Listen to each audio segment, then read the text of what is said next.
السلام علیکم and welcome to the view with Sajjad Mir. میں ہوں حسن افتخار اور میرے ساتھ ہیں سجاد میر صاحب. میر صاحب, کل ہم نے ڈسکشن کی تھی عمران خان صاحب کی جو عدالتی مشکلات ہیں ان میں اضافہ ہوتا نظر آ رہا تھا. کل تک تو 2 ان کے ناقابل ضمانت وارنٹ گرفتاری تھے جو جاری ہوئے تھے. ایک 18 تاریخ کو پیش کرنے کو عدالت نے کہا تھا توشہ خانہ کیس میں, اور 28 تاریخ کو عدالت نے کہا تھا جو جج زیبا کے خلاف انہوں نے گفتگو کی تھی اس کیس میں. لیکن پھر وہ جس طرح خان صاحب کے کیس میں ہوتا ہے کہ ان کو وہ کینسلیشنز مل گئیں, وہ ان کو ریلیف مل گئے. اب لوگ یہ سوال پوچھ رہے ہیں کہ ایسا ریلیف تو ماضی میں سیاست دانوں کو بھی نہیں ملتا تھا, جو کہ کہا جاتا تھا میاں نواز شریف صاحب اس زمانے میں عدلیہ کے اور اسٹیبلشمنٹ کے بڑے لاڈلے ہوا کرتے تھے, تو ان کو بھی اس قسم کی نہیں ملتی تھی. 76 کے قریب خان صاحب خود بتاتے ہیں کہ کیسز ان کے اوپر ہیں, لیکن ہر ایک میں اسی طرح کا ریلیف مل جاتا ہے ان کو. اصل بات دیکھنے کی یہ ہے کہ ان کو ریلیف کیوں ملتا ہے, اور اس وقت جو ریلیف مل رہا ہے وہ اعلیٰ عدلیہ سے مل رہا ہے, ہائی کورٹ سے مل رہا ہے, لاہور ہائی کورٹ, اسلام آباد ہائی کورٹ خاص طور پر. بلکہ ٹیرن کیس پر بھی انہوں نے ایسے سوالات کی ججوں نے جیسے گویا اگر عمران گواہی نہیں دے گا تو یہ کیس ڈسمس ہو جائے گا, کیونکہ کیسے ثابت کریں گے؟ وہ تو گارڈین کہا ہے اس نے, میں نے والد تو نہیں کہا. اب کون بحث کرے عدالت کے ساتھ کہ ابھی گارڈین کون کہہ سکتا ہے کسی ملک میں؟ ہر کوئی آپ مجھ سے کہہ سکتے ہیں کہ آپ اس لڑکی کا گارڈین ہو؟ جب میں گارڈین کے طور پر سائن کرتا ہوں کہ اپنی خالہ کے پاس چلا جائے تو اس کا مطلب کیا ہوتا ہے؟ لیکن بہرحال بحث ہوتی ہے. یعنی ان کو ریلیف ملتا ہے, اس سے عدالتی نظام پر بھی بہت حرف آتا ہے, عدالتوں کی اپنی عزت اور وقار بھی فرق آتا ہے. اس لیے نہیں کہ وہ عمران کی حمایت کر رہی ہیں, بلکہ اس لیے کہ لوور کورٹ میں آپ کہتے ہو ٹرائل کورٹ میں مقدمہ چلو, آپ ٹرائل کورٹ پہ مقدمہ چلنے نہیں دے رہے.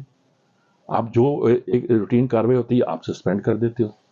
اچھا, لوگ اس پہ ابھی تک جتنے فیصلے ہمارے سیاسی طور پر آئے ہیں وہ اعلیٰ عدلیہ سے آئے ہیں. نواز شریف کے خلاف ٹرائل کورٹ کا فیصلہ تو بعد میں آیا, جب اپنے مانیٹرنگ جج اٹھا کر کہا کہ روز کاروائی چلے گی اور سنیں گے اور ہم نگرانی کر رہے ہیں, واٹس ایپ کے ذریعے ہم نے جی آئی ٹی وی بنا دی ہے, ورنہ فیصلہ سپریم کورٹ نے کر دیا, چھٹی کر دی کہ جاؤ کر جاؤ. تو یہ ساری جو صورتحال ہے یہ ہمارے ملک کے لیے بڑی تشویشناک ہے. یعنی یہ عمران خان کا سوال نہیں. آپ کہتے ہیں 76 مقدمات ہیں جی, وہ کیا 76 مقدمات؟ 3 مقدمات میں کل بھی کہہ چکا ہوں بیسک مقدمات ہے. ٹیرن کا مقدمہ بیٹی کا, نمبر 2 توشہ خانے کا, اور نمبر 3 وہ اس کا 3 مقدمات ہیں. وہ آ کے کہہ دیں کہ گھڑی کا مقدمہ یہ نہیں ہے جس سے کہ اب یہ ہو سکتا ہے آپ مجھ سے پوچھیں کہ جی اتنے لوگوں کے نام آ گئے. ایسا اس میں کسی کا نام یہ نہیں آیا کسی نے انلیگل طور پر دی ہے. مورلی طور پر تو ہم کہہ سکتے ہیں شاید خاقان عباسی کا نام آنے پر ہمیں حیرانی ہوئی. کھاتا پیتا آدمی ہے, کلندر سا آدمی ہے, روٹی کو توڑ کے کھاتا ہے, بڑا فقیری سا انداز ہے, اس کو کیا ضرورت ہے اتنی گھڑیاں لینے کی؟ اس کو یا اس کی بیوی کیا ضرورت تھی؟ لیکن اس نے لیگلی پیسے دے کے وہ چیزیں لی ہوئی ہیں. اس لیے وہ عمران کا کیس ڈفرینٹ ہے. عمران کا کیس یہ ہے کہ اس نے تو وہ چیزیں وہاں جمع ہی نہیں کرائیں, اور دوسری بات یہ ہے کہ پہلے اس کی رسید بنائی اور پیمنٹ کس نے کی. دیکھیں نا, پیمنٹ کرنی تو آپ کے پاس 2 کروڑ روپیہ ہونا چاہیے تو آپ پیمنٹ کریں گے. آپ کے اکاؤنٹ میں پیسے ہی نہیں ہیں, آپ نے کہاں سے پیسے دیے؟ تو پتہ چلا کہ گھڑی بیچ کر آپ نے پیسے کسی اور اکاؤنٹ. یہ ساری کہانی ان کے حوالے سے بہت ڈفرینٹ ہے. پھر اس کو بیچ دینا مورلی یہ کہاں تک درست ہے؟ اب دیکھیں, ایک بات میں اور بھی کہنا چاہتا ہوں. آج تک تو کسی نے اعتراض نہیں کیا کہ توشہ خانہ کا یہ قانون ہے کہ اگر کوئی چیز دی جاتی ہے تو آپ اس کی ایک خاص قیمت ادا کر کے اس کو دے سکتے ہیں. ہم سب نے اس کو جائز مانا, میڈیا نے بھی. اچھا, اب جب شور بڑا ہو گیا ہم نے یہ کیا ہو گیا, ابوالکلام نے تو نہیں لی تھی, اوباما نے تو نہیں لی تھی, فلاں نے تو نہیں کیا تھا, فلاں نے کیا.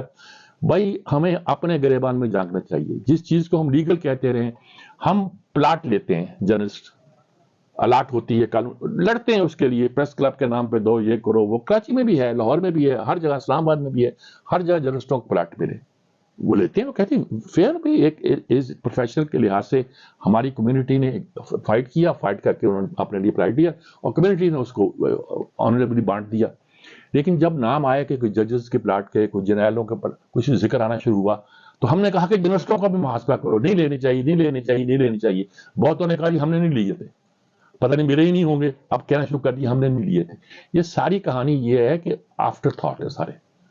ہمیں پہلے اپنے ملک کے معاملات کو ٹھیک کرنا چاہیے تھا, پہلے طے کر لینا چاہیے تھا کہ توشہ خانے سے نہیں لیا جائے گا, جیسے اب طے ہو گیا.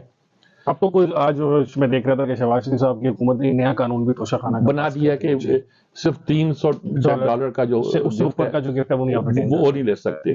اب جب بن گیا قانون اس کے بعد وائلیٹ کریں تو بس. عمران کے بارے میں یہ ہے کہ وہ جو سب سے بڑا تحفہ ہے وہ 20% کا قانون ویو کر کے 50% کر دیا گیا تھا, لیکن اس کے بعد انہوں نے 20% جمع کرایا. دیکھیں نا, وہ ہے کیس ہی الگ, اس کو آپ ڈیفینڈ کر لیں. آپ لوگوں کو تو کہہ سکتے ہیں توشہ خانہ میں بہت لوگوں کا نام آ گیا، یہ ہو گیا، لیکن جو فیکٹ ہیں وہ آپ کو وہاں فیس کرنا پڑیں گے. وہ اللہ کرے آپ اس میں سے نکل جائیں، ہمیں کوئی پھنسانے کی نہیں خواہش، لیکن یہ کہ آپ فیس کرتے ہوئے آپ اس کورٹ میں کیوں نہیں جاتے؟ آپ کہتے ہو جی وہ بڑے کنجسٹڈ علاقے میں، نہیں، مسئلہ یہ ہے کہ وہاں آپ کو چارج شیٹ ہونی ہے. آپ چارج شیٹ وصول کرو اپنا.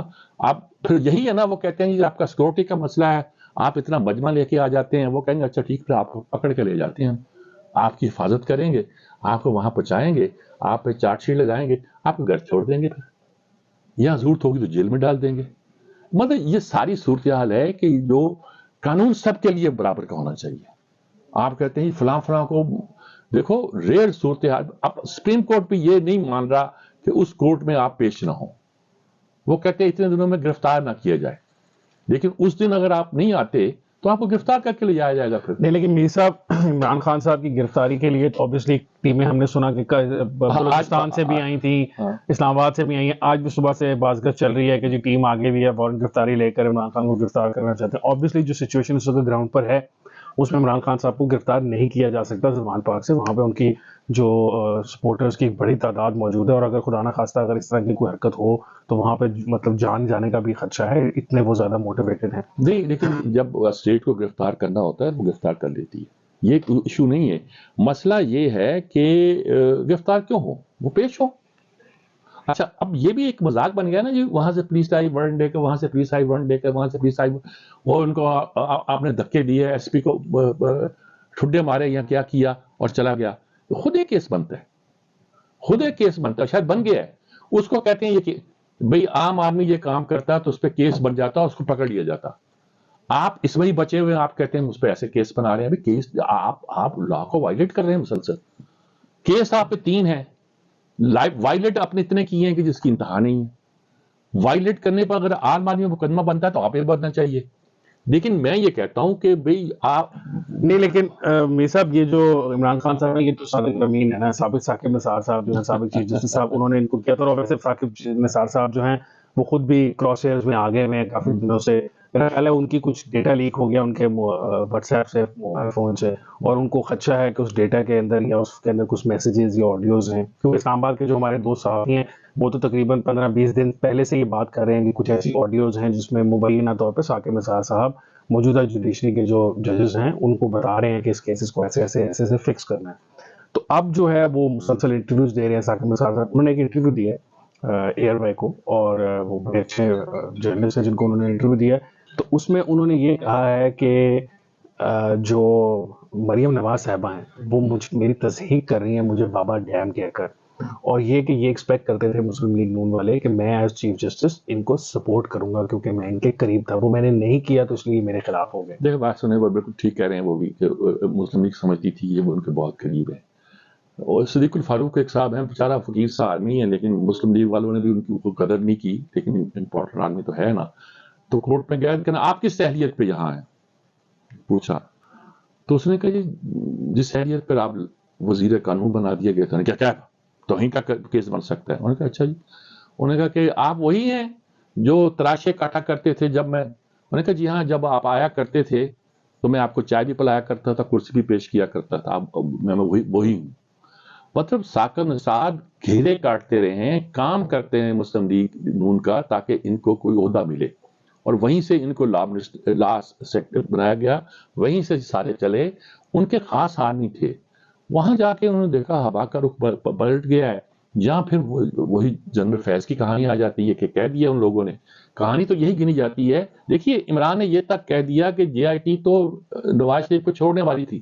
جی، اس میں وہاں 2 بریگیڈیئر کھڑے ہو گئے، آئی ایس آئی کا اور ایم آئی کا. انہوں نے کہا نہیں، نتھنگ ڈوئنگ. یہ تو بالکل یہ خان صاحب آن ریکارڈ ہے نا. جس کا مطلب یہ ہے کہ اس کو اسٹیبلشمنٹ نے عمران نکالنے کے لیے سارے جال بچائے تھے. اور وہ ثاقب ان سے انٹرویو کیا گیا کہ بھی آپ یہ کیا فکسیشن کیسے کرتے تھے. انہوں نے کہا جی مجھے کہا گیا تھا کہ اس معاملے میں واٹس ایپ کا جب کیس آیا، واٹس ایپ پہ جے آئی ٹی بنا. انہوں نے کہا مجھے ثاقب نثار صاحب نے، چیف جسٹس نے کہا تھا کہ اس معاملے میں جو بات ہے وہ آصف کھوسہ صاحب سے پوچھیں. آصف کھوسہ صاحب کی اس معاملے میں جو ایک باعث ہے وہ کئی بار ظاہر ہو چکا ہے. سب سے بڑا باعث تو ان کا یہ تھا کہ انہوں نے فیصلہ لکھ کر کوئی 15 لوگوں کے درمیان وہ سرکولیٹ بھی کیا تھا پہلے چند دن پہلے، تاکہ وہ اس پہ کوئی رائے دے سکے. یہ بات میں اب نام نہیں لینا چاہتا، ایک بہت اہم آدمی نے بتائی، بہت بڑا وکیل ہے، ان کی موجودگی میں انہوں نے بتایا کہ جو مورلی درست نہیں ہوتا. میر صاحب آپ کے خیال میں اب یہ جو انہوں نے ثاقب نثار صاحب نے انٹرویوز کا ایک سلسلہ شروع کر دیا، اتنا سب وہ خاموش ہے، یہ انہوں نے انٹرویو شروع کیے.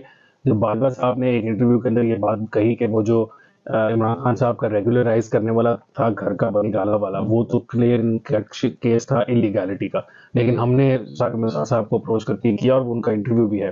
تو اس کے بعد سے کافی کچھ ڈیفینسو لگ گئے ثاقب نثار صاحب، اور obviously 2023 کے جنوری میں اس سال کے شروع میں انہوں نے باجوہ صاحب کے ساتھ ایک میٹنگ بھی کی تھی. تو اب تو ایسا فیل ہوتا ہے شاید وہ باجوہ صاحب سے کہہ رہے ہوں گے کہ آپ یہ باتیں مت بتائیں پبلکلی، اور اس کے بعد وہ ان کا ڈیٹا بھی لیک ہو گیا، ہیک ہو گیا. اصل میں بات ہے وہ ڈرے ہوئے تو ہوں گے ذہنی طور پر، انہوں نے کم نہیں کیا اس ملک کے ساتھ، چھوٹا موٹے کام نہیں کیے، اور لیڈر بننے کا شوق تھا انہیں، اور ان کو اندازہ نہیں تھا کہ طاقت کتنی ہے. وہ گئے تھے ایک وہاں وزیر کے کمرے میں، وہ لیٹا ہوا تھا، وہ عالیشان کمرے میں قید میں تھا گویا، تو ہسپتال کے بڑے 5 اسٹار لیٹا ہوا تھا. بوتلیں انہوں نے پکڑی کہ یہ شراب کی بوتلیں، تو پتہ چلا ایک میں زیتون نکلا. ان کو یہ پتہ نہیں تھا کہ بیوروکریسی کیا کر سکتی ہے، ان کو یہ بھی اندازہ نہیں تھا. ڈیم بنا رہا ہوں، ڈیم بنا رہا ہوں، ڈیم بنا رہا جی، ہوں. وہ اسی کے نام پہ اپنے آپ کو وہ خود بابا رحمت کہتے ہوتے تھے، ہاں. اور اب وہ کہہ رہے ہیں کہ مریم نواز مجھے تصدیق کرتی ہیں یہ بابا ڈیم کہہ کے. نہیں، بابا ڈیم کر کے تہذیب تو وہ کرتی ہیں، لیکن آپ نے جو ڈیم کے لیے سارا یہ کیا تھا، لندن گئے، پی ٹی آئی کے ہوسٹ تھے، ان لوگوں کے ہوسٹ تھے، انہوں نے آپ کے جلسے کرائے، آپ ان لوگوں کے جگہ ٹھہرتے رہے، وہی لوگ آپ کو لیے پھرتے رہے. اس وقت جب کہ آپ چیف جسٹس تھے، آپ کو زیب نہیں دیتا تھا، چاہے آپ فنڈ ریزنگ کی کمپین پہ ہو، چاہے کس چیز پر ہو، آپ کو زیب نہیں دیتا تھا. چیف جسٹس کا ایک وقار ہوتا ہے، ایک مقام ہوتا ہے. ان مقدمات کے حوالے سے جو ان کے زمانے میں سنے گئے. اب سب سے بڑا مسئلہ جو کیل ایل آئی کا، یہ جو ہمارا پی کے ایل آئی ہے، یہ ہمارا کڈنی اور لیور سینٹر ہے، اسٹیٹ آف دی آرٹ. شہید اختر کیا آدمی ہے، وہ بنا رہا تھا بھائی. یہ بتاتے ہیں، وہ آن ریکارڈ ہے کہ میں ملنے گیا، بڑے کچھ ہاں ٹھیک ہے ٹھیک ہے، اتنی دیر میں بھائی آ گیا جو ڈاکٹر ہے، اس نے کوئی بات کر دی، یہ ایک دم پلٹ گئے، اور بھائی کو فائدہ پہنچانے کہتے ہیں یہ اتنی تنخواہیں کہاں کیوں لیتے ہیں، 8 لاکھ 10 لاکھ تنخواہیں لیتے ہیں، میری تنخواہ سے زیادہ تنخواہیں کیوں ہیں؟ وہ بھائی امریکہ میں ڈاکٹر کی تنخواہ بہت ہوا کرتی ہے. obviously یہ تو ہے، امریکہ میں جو اسپیشلسٹ ہیں وہ ملینز اور ڈالرز میں کماتے ہیں. آپ یہ عمران خان سے پوچھ رہے ہیں ڈاکٹر خانوں میں اتنی تنخواہیں کیوں دیتے ہو تم؟ ہم تو سرکاری ہسپتالوں میں اتنی دیتے ہیں، اس لیے کہ وہاں کے ڈاکٹر کہیں باہر پریکٹس نہیں کر سکتے. وہ دیتے ہیں، بالکل جینون دیتے ہیں، یعنی کہ وہ غلط دیتے ہیں، میں کہہ رہا ہوں وہ جینون دیتے ہیں. اس طرح انہوں نے پکڑ دنیا بھر میں ٹاپ کے لوگ اکٹھے کرنا شروع کیے تھے، انہوں نے اس کے نام کے لیے ختم کر دیا، ستیہ ناش کر دیا. یعنی یہ اتنا بڑا گناہ ہے کہ ثاقب نثار کے سارے گناہ معاف ہو جائیں، سیاسی بھی غیر سیاسی بھی جو بھی ہے، یہ گناہ معاف نہیں ہوگا اتنے بڑے ادارے کو تباہ کرنے کا. آج بھی وہ دارا اسکابر ہے کہ جب آپ کے ہاں کرونا آیا تھا تو لوگ ڈھونڈتے تھے کہ پی کے ایل اس میں آپ کو جگہ مل جائے، وہاں پہ کیئر کی جو تھی وہ زیادہ اس کے جا کے دیکھیں کیا اسٹیٹ آف آرٹ انہوں نے چند مہینوں کے اندر کنسٹرکٹ کر کے رکھ دیا. انہوں نے ان کی کنسٹرکشن فی فٹ پتہ نہیں کتنا ہوئی. جی وہ بھی کہہ رہے ہیں، انہوں نے ابھی جو انٹرویوز کیا اس میں بھی کہا کہ اگر آپ اس کا آڈٹ کرائیں گے تو لگ پتہ جائے گا کہ اس میں نہیں تو پر فٹ کیا ہوتا ہے یار، اس میں مشینری شامل ہوتی ہے. جی وہ پر اسکوائر فٹ کاسٹ ہے، پر اسکوائر فٹ کاسٹ اس لیے آپ بڑھا رہے ہیں کہ اس میں مشینری شامل ہے. ہاں، اور مشین تو کروڑوں روپے کی ہے، بالکل ایسی مہنگی مشینری ہوگی. تو سر آپ کے خیال میں کوئی ایسا وقت آئے گا، خان صاحب بھی چاہتے ہیں کہ جو ماضی کے اندر اس قسم کی حرکتیں، خیر وہ ماضی کی تو بات نہیں کر رہے، وہ تو آج کل یہ جو حالیہ ماضی ہے 2021 کے اینڈ سے شروع ہوا ہوا، اس کی وہ چاہتے ہیں کہ اس سارے ایرا کا یا اس سارے ٹائم کا کوئی کیا جائے، اور اس کے جو لوگ ہیں جنہوں نے اپنے حق کی خلاف ورزیاں کی ان کو سزا دی جائے. تو آپ کے خیال میں ایسا کوئی ٹروتھ اینڈ ریکنسیلیشن ٹائپ کی چیز جو ہے وہ پاکستان میں ممکن ہے، جس میں چلیں اگر 1.5 سال نہ صحیح تو پچھلے 20-25 سالوں کے اندر ہی جو کچھ ہوا اسی کے اوپر لوگوں کو جواب دیا جائے ثاقب نثار جیسے لوگوں کو؟ اصل میں خواہش تو سب کی یہی ہے کہ کوئی ایسی چیز بنے، ریکنسیلیشن کمیشن نہ بنے تو کم از کم یہ لوگ بیٹھ کے کسی کنسنسس پہ ایگری کر دیں، کسی منیمم پہ ایگری کر دیں، پر یہ بیٹھ نہیں پا رہے. اسٹیبلشمنٹ کہتی ہے، ڈرتی ہے آگے آنے سے، اتنی سٹوریاں آ چکی ہیں، عدالتیں جو ہیں وہ اپنے رستے پر ہیں، وہ اپنا انجوائے کر رہی ہیں، اپنا اس وقت جو اسٹیٹس ان کو ملا ہوا ہے، اور شاید اپنے آپ کو بچا بھی رہی ہیں. ان کے ساتھ بڑے پرابلم بھی اس وقت ہو سکتے ہیں. پارلیمنٹ ٹوٹی ہوئی ہے، آدھی باہر ہے آدھی اندر ہے. سیاستدان ایک میز پہ بیٹھنے کو تیار نہیں ہے، ان کو بٹھانے والی قوت کوئی نہیں ہے. تو کچھ سمجھ نہیں آتا کیسے کنسنسس پیدا ہو، کیسے یہ ایک بات پہ اگری کریں، کیسے لے کے آگے جائیں. لیکن اس کے سوا کوئی چارہ نہیں ہے کہ آپ کسی منیمم پہ اگری کریں اور آگے بڑھیں. اور اس میں کچھ لوگوں کا کہنا ہے کہ الیکشن سے پہلے آپ اگری کریں اور اس کو لیجسلیٹ کریں تاکہ آپ بعد میں بیک ٹریک نہ کر بیک سکیں. ٹریک نہ کر سکیں. تو یہ بہت سے لوگوں کی یہ رائے ہے کہ آپ یہ کیا جائے اور الیکشن کرا لیں گے، آپ پھر بھول جائیں گے. جس طرح آپ اپنے مینیفیسٹو بھول جاتے ہیں. سب کے مینیفیسٹو بہت اچھے ہیں، کسی نے عمل نہیں کیا. جی وہ کاغذ کے ٹکڑے ہی رہ جاتے ہیں. کاغذ کے ٹکڑے رہ جاتے ہیں. ہم 70 سے مینیفیسٹو دیکھ رہے ہیں پارٹیوں کے، کیا کیا شاندار بنائے ہوئے ہیں، کیا کیا اعلیٰ درجے کے مینیفیسٹو. مزے کی بات یہ ہے کہ میر صاحب جو لوگ مینیفیسٹو بناتے ہیں نا یا جو لکھتے ہیں جو اس کے اندر کرتے ہیں، جب حکومتیں اقتدار میں آتی ہیں تو وہ لوگ جنہوں نے یہ تھاٹ پروسیس کی ہوتی ہے ان کو تو اقتدار کے قریب بھی نہیں آنے دیا جاتا. اقتدار کے قریب تو پھر وہی جو قریبی آپ کے لوگ ہوتے ہیں انہیں کو اقتدار وہ بھی ہوتا ہے. ایک بات اور بھی ہوتی ہے، کچھ لوگ صرف آئیڈیلسٹ ہوتے ہیں. مثلاً ڈاکٹر مبشر صاحب کی میں بہت عزت کرتا ہوں، بہت کمال کے آدمی تھے، سمجھدار تھے، اپرائٹ آدمی تھے، اسٹریٹ فارورڈ تھے، آنیسٹ آدمی تھے. لیکن ہمارے وزیر خزانہ بنے تو وزارت خزانہ کا ان کو پتہ ہی کچھ نہیں چلا. ورلڈ بینک کا بندہ آیا، انہوں نے کہا کہ مسٹر پریزیڈنٹ، وہ بھٹو صاحب پریزیڈنٹ تھے، پرائم منسٹر تھے، your finance minister is a very funny type of person. ان کو سمجھ نہیں آیا کہ یہ بات کیا کہہ رہا ہے. وہ اپنا انقلاب دکھا رہے تھے، دکھا رہے. ہوتا یہ بھی ہے. اب شیخ رشید نے آ کے جینرک دعاؤں کا کانسیپٹ پیش کر دیا، یہ جانے بغیر کہ ہمارے ملک میں جینرک سسٹم آئے گا تو اس کو کیسے ریگولیٹ کرنا ہے. اوور آل ان کا مزاج ہے کہ سوشلائز کرنا ہے اور انڈسٹری کو ایک طرح سے نیشنلائز کرنا ہے. انہوں نے نیشنلائز کرنے کے بجائے بیوروکریٹائز کر دیا ساری انڈسٹری کو. اچھا جناب، جتنے بھی نعرے تھے اس کو اتنا ولگرائز کر دیا گیا، میں سارے اب یہی لفظ استعمال کر رہا ہوں، کہ اس کے نتیجے کے طور پر لگتا تھا کہ بھٹو صاحب کو عقل ہی نہیں ہے. حالانکہ یہ بات نہیں تھے، ان کا کانسیپٹ ٹھیک تھے، اچھے تھے، لیکن امپلیمنٹیشن ہونے میں پتہ نہیں لوگوں کے ساتھ ان کی ٹیم نہیں تھی، یا ان کی نیت بھی کچھ اور طرح کی آ جاتی تھی. آخر تھے تو وڈیرے ہیں نا جی، جاگیردار تھے، تو وہ ان کے اپنے بھی مفادات آ جاتے ہیں پاکستان کی پالیٹکس میں. اور پاکستان کی پالیٹکس میں جو مفادات ہوتے ہیں وہ کم نہیں ہوتے.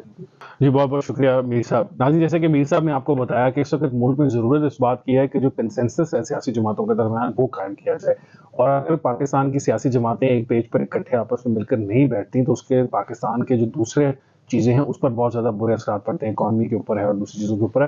تو اس کی ضرورت ہے مل کر بیٹھیں اور پاکستان کے جو فیصلے ہیں وہ کریں. آج کے پروگرام کے لیے اتنا ہی. مجھے حسن افتخار کو، سجاد میر صاحب کو اجازت دیجیے. آپ سے ملاقات ہوگی نیکسٹ ویک منڈے کو. تب تک کے لیے اللہ حافظ.